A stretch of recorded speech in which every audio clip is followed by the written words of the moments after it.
Assalamu alaikum wa rahmatullahi ta'ala wa barakatuhu. Na fito a cikin bacin rai da wani irin abu da yake tafarfasa ta a zuciya. Ya ilahil alamina, ba gwamnoni ne a Najeriya, ba sanatoci ne a Najeriya, me yasa aka yi 'yan majalisar dattijai da 'yan majalisar tarayya?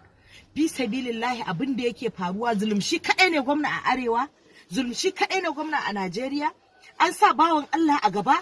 Kullum idan ka ji an ce an kai hari, an kai zulum hari, an kai hari, ba za ka ji an ce kowane gwamna ba sai dai zulum, saboda shi yake da gaskiya. Mai gaskiya ne, baya cin amanar talakawansa, kuma shi ba barawo bane.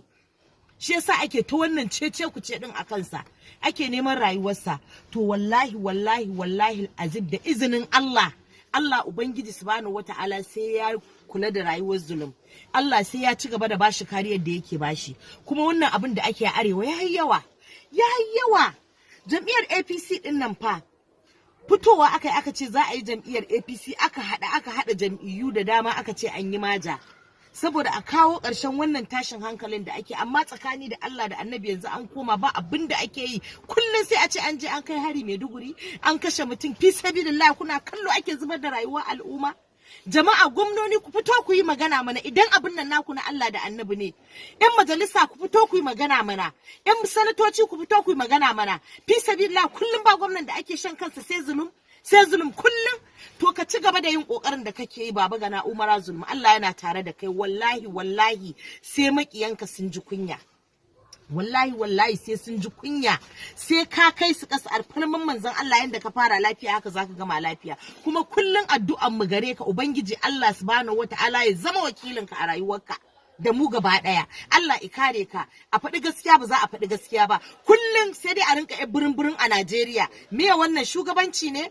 Tsakani da Allah da Annabi ba tsaro kwata-kwata. Fi sabilillah, irin wannan abun kunya da yake faruwa, gashi nan jami'an tsaro wai su suke kidnapping yanzu. Gashi nan a kafafen yada labarai magana ake, wai sai su kama Fulani, wai sai a karbi kuɗi, amma an yi shiru, an ce an hukunta su. A fito a nuna wa duniya abin da suke ba daidai bane ba. Dan Allah dan Annabi Baba Buhari ka canja mana.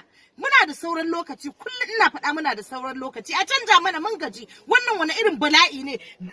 Ga ƙasa ba kuɗi, talauci yayi yawa, ba kuɗin shiga.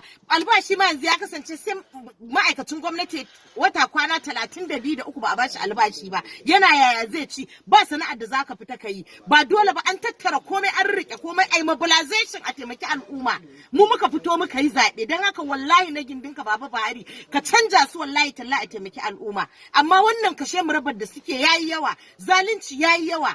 Ba abin da ake in ba zalunci a Najeriya ba. Sai a rinka bin masu gaskiya ana kama su. Abu wasu gwamnonin akai musu hari mana, barayi da suke sata. Sai shi da ya fito tsakaninsa da Allah ya nuna wa talakawansa kauna, ya nuna wa talakawansa soyayya.